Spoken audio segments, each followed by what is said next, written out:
ভদ্রলোক বাড়িতে ছিলেন, নাম হয়েছে বাদল চক্রবর্তী। উনি একজন রিটায়ার্ড পুলিশ অফিসার। তো ওনার বাড়ি থেকে মোবাইল এবং ক্যাশ টাকা চুরি হয়েছিল। সেই ঘটনার পরিপ্রেক্ষিতে একটি টিম গঠন করা হয় এবং পশ্চিম থানার ওসি রানা চ্যাটার্জির নেতৃত্বে একটা টিম সঙ্গে সঙ্গে এলাকাতে ঘোরা, এই ঘটনার সঙ্গে জড়িত যারা আছে তাদেরকে ধরার জন্য একটা পরিকল্পনা নিতে থাকে।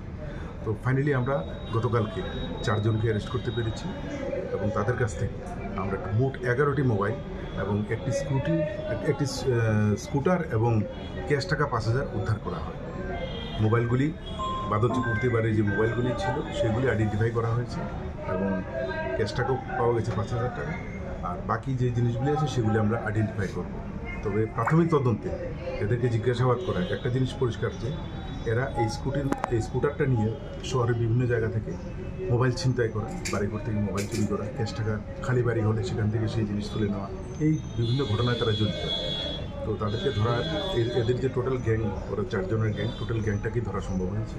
আমাদের দৃঢ় বিশ্বাস এই ধরনের ঘটনার পুনরাবৃত্তি আমাদের শহর অঞ্চলগুলিতে হবে না। নাম এদের নাম হচ্ছে শাহিদ মিয়া, দেবাশিস সরকার, তারপর অমৃত রায় এবং আরেকজন হচ্ছে রাকেশ দাস।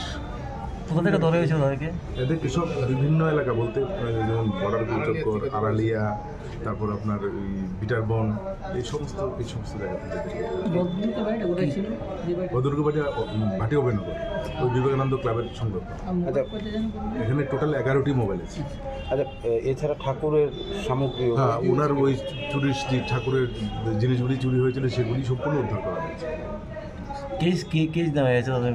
চুরির কেস দেওয়া হয়েছে।